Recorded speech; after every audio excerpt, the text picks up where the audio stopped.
Alright guys, what we're going to do today is I'm going to show you how to take off the back housing on your iPhone and put on your custom made housing.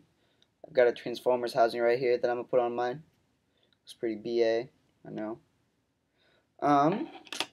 What you're going to need is like this, like my Transformers one, like I bought on eBay for like 50 cents and the shipping was like $3. That's pretty cheap. And it came with this free magnetic screwdriver that's like perfectly made for the 4S. So I would recommend if you're going to buy these, make sure you have to have a screwdriver. I mean, these screws are really freaking small. They're like that big, as you'll see. So let's just get right into it. Alright, so as you can see, we've got our 4S right here. Obviously, I have it turned off because you don't want to fuck up anything. So what I'm going to do, you got two screws right here. Just going to take them out.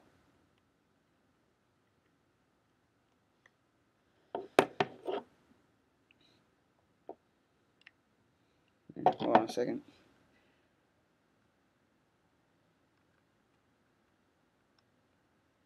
Trying to do this in a position where you guys can see me do this. Here we go. Alright. So as you can see,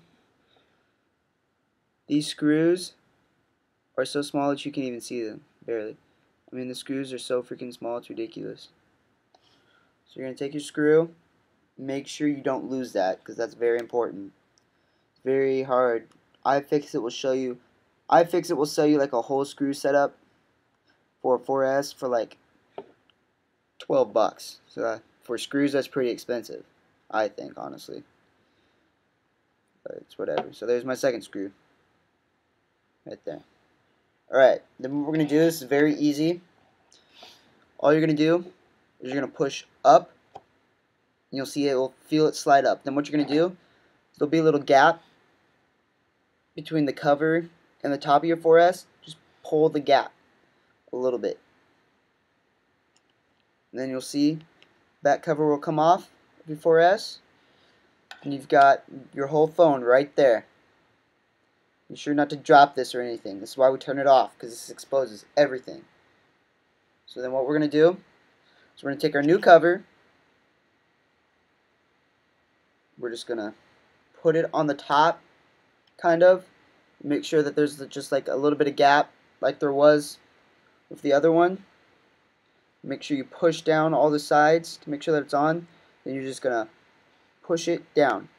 As you see, it slid down right into the cover.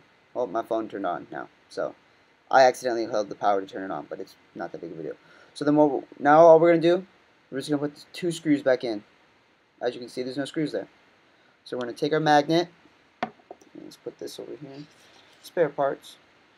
So we're going to grab up our little screws right here and make sure you align them with the screwdriver before you put them on, because then you can just sit here, find the hole, and just screw it right in.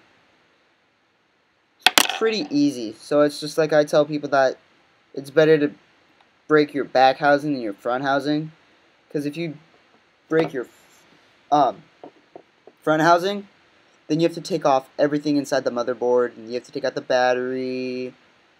You have to take out everything, and it's a pain in the ass. I don't even want to make a video about that. If I ever have to replace one, I'll make a video. I've done it before. It's just I haven't had to do it in a long time, thank God. God, the screw won't stay on, guys. Well, got a text message. Oh well. Well, come on, go in there, little screw. Ah! Go in the hole. It's probably the hardest part is getting the screw to line up, because it's so small. It's like the only problem that we are about to have right now. There it goes. As you can see, screws are now back in place. I've got my back housing. Perfect. My little Transformers back housing. Alright, thanks guys.